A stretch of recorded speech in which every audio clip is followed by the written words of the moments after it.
आज का हमारा टॉपिक है कि किसी बाहरी विद्युत क्षेत्र में किसी आवेश की स्थितिज ऊर्जा। तो यहां पर एकल आवेश की बात कर रहे हैं हम, मतलब सिंगल चार्ज। अगर कोई बाहरी क्षेत्र पहले से विद्यमान है, उपस्थित है, जैसे कि यहाँ पर एक एक्सटर्नल इलेक्ट्रिक फील्ड है, यहाँ पर ई वेक्टर, और यहाँ एक पॉइंट पी है, बिंदु पी है, जहां पर हमें एक सिंगल आवेश को लाना है और पता करना है कि उसकी स्थितिज ऊर्जा कितनी होगी। तो ध्यान देना, जब हम अनंत से किसी आवेश को ला रहे हैं यहां पर बिंदु P पर, तो हमें इस विद्युत क्षेत्र के विरुद्ध कार्य करना पड़ेगा, क्योंकि ये भी प्लस का है और जो ये विद्युत क्षेत्र आ रहा है ये हमेशा इसका प्रतिकर्षण करता है प्लस वाले Q का। अगर माइनस Q की बात करें तो माइनस Q को तो करता है ये आकर्षित, अट्रैक्ट करता है, और प्लस Q की बात करें तो प्लस Q को ये करता है रिपेल, यानी प्रतिकर्षित। तो यहां हम बात कर रहे हैं प्लस Q की। तो देखें, इसको अनंत से, ये यहां पर अनंत है, तो अनंत से ला रहे हैं हम बिंदु P पर। तो यहां से यहां लाने में जो कार्य होगा, यहां से अनंत से P तक लाने में जो कार्य होगा, वही कार्य उस आवेश में स्थितिज ऊर्जा के रूप में संचित होगा, यानी पोटेंशियल एनर्जी की फॉर्म में स्टोर हो जाएगा। तो देखें यहां पर बिंदु P पर जो बाहरी विद्युत विभव है वो है V। यहां पर जो विभव है वो है V है। तो देखें यहां पर जो कार्य होगा वो देखते हैं यहां पर। तो किसी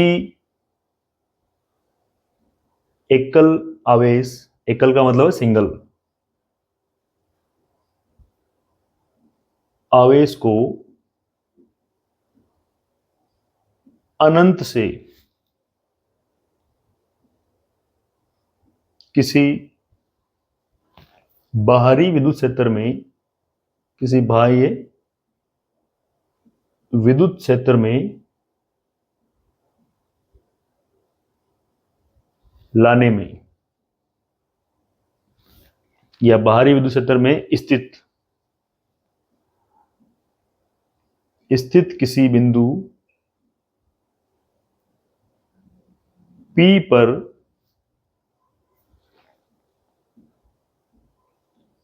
लाने में किया गया कार्य जो है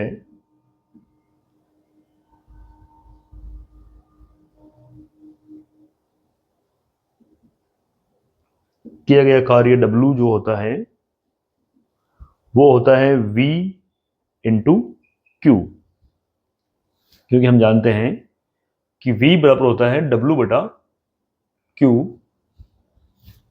तो यहां से W निकालेंगे, वो मिलेगा V इंटू Q। यही कार्य स्थितिज ऊर्जा के रूप में संचित हो जाता है।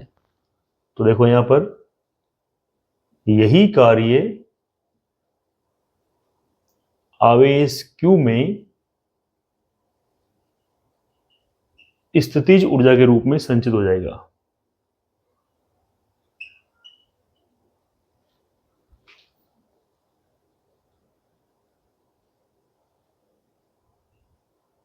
संचित हो जाता है।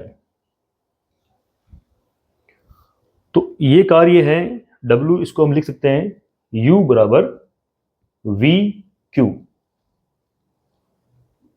ये है, यदि मूल बिंदु के सापेक्ष बिंदु P का जो स्थिति सदिश है वो अगर R वेक्टर है, जैसे कि यहां पर ये Y अक्ष है, इधर ले लिया हमने X अक्ष, और ये मूल बिंदु है, इसके सापेक्ष इस P का जो स्थिति सदिश है, पोजीशन वेक्टर, वो अगर R वेक्टर है, तो हमें जो ये फॉर्मूला मिलेगा वो देखें इस प्रकार मिलेगा,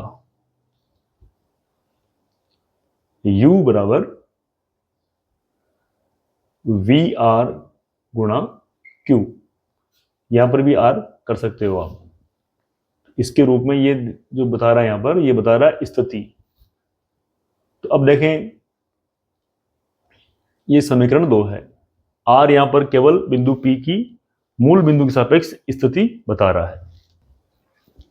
यहाँ हम वेक्टर भी लगा सकते हैं। इस प्रकार जो स्थितिज ऊर्जा है किसी बाहरी क्षेत्र में, वो होती है, देखो, बाह्य विद्युत विभव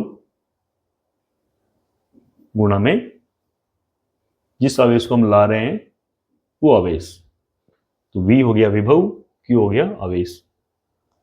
और यहां से अगर V निकालें, यहां से निकालो बोले, तो समीकरण 1 से अगर V निकालेंगे तो ये हो जाएगा U बटा Q। ये हो गया U बटा Q। तो एक फॉर्मूला में ये मिला है तीसरा। तो हमें यहां पर एकल आवेश की स्थितिज ऊर्जा पूछी थी, जिसका फॉर्मूला ये है। और अगर आप स्थिति सदिश के रूप में लेना चाहते हो, आर वेक्टर के रूप में, तो इस फॉर्मूले को हम ऐसा लिख सकते हैं। तो यही एकल आवेश की स्थितिज ऊर्जा है। अब देखो, यदि कोई आवेश जैसे कि Q बराबर था 1 इलेक्ट्रॉन, और 1 इलेक्ट्रॉन पर जो आवेश होता है वो होता है 1.6 × 10⁻⁻19 कूलम। अगर ये आवेश या इस आवेश को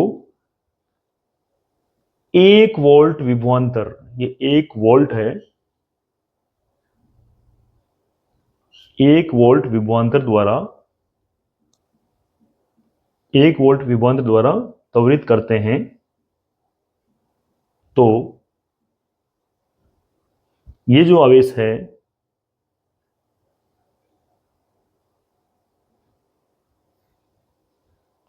Q इंटू डेल V ऊर्जा ग्रहण करता है।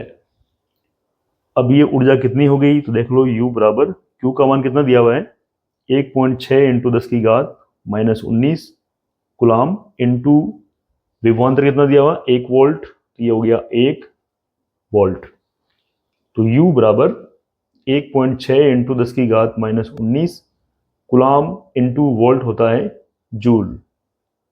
तो इतने जूल की ऊर्जा वो ग्रहण कर लेता है, और इसी ऊर्जा को कहते हैं 1 इलेक्ट्रॉन वोल्ट।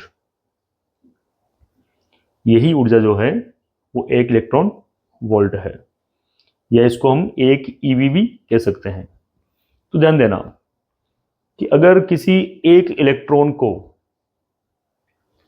1 वोल्ट के विभवांतर से त्वरित करते हैं, तो वो जो आवेश है ऊर्जा ग्रहण करेगा, उस ऊर्जा का जो मान है, एनर्जी का जो मान है, वो मिलेगा हमें 1.6 × 10⁻⁻19 coulomb into volt. Coulomb into volt होता है जूल। तो इतने जूल की ऊर्जा वो ग्रहण कर लेगा, और इसी ऊर्जा को कहते हैं 1 इलेक्ट्रॉन वोल्ट। तो इससे हमारे पास में एक इलेक्ट्रॉन वोल्ट की परिभाषा निकल के आएगी, तो वो देखते हैं। तो 1 इलेक्ट्रॉन वोल्ट वह ऊर्जा इलेक्ट्रॉन के द्वारा प्राप्त की गई या खोई गई है जब किसी इलेक्ट्रॉन को 1 वोल्ट विभवांतर से त्वरित करते हैं। तो यहाँ पर 1 इलेक्ट्रॉन वोल्ट का जो मान है वो है 1.6 × 10⁻⁻19 जूल। ये हमें याद रखना है। तो ये एकल आवेश की स्थितिज ऊर्जा हमने ज्ञात की। तो इसमें इलेक्ट्रॉन वोल्ट के अलग अलग मान हैं। तो यहाँ नोट में 4 पॉइंट लिखे हमने कि अगर 1 किलो इलेक्ट्रॉन वोल्ट के मान पूछे जूल के अंदर, तो किलो में होता है 10⁻3। तो यहाँ पर जो 10⁻19 होता है माइनस में, उसमें +3 करना है, तो आपको मिल जाएगा ये -16 -16। और मेगा इलेक्ट्रॉन वोल्ट का मान पूछे अगर हमें, तो मेगा का मतलब होता है 10⁻6, और यहाँ अगर आप +6 करोगे तो -19 + 6 हो जाएगा -13। अगर गीगा इलेक्ट्रॉन वोल्ट का मान पूछे, तो गीगा का मतलब होता है 10⁻9, और यहाँ -19 में 9 प्लस करेंगे तो आएगा -10। और टेरा इलेक्ट्रॉन वोल्ट का मान पूछे तो टेरा का मतलब होता है 10⁻12 और -19 में से +12 करोगे तो -7 बचेगा।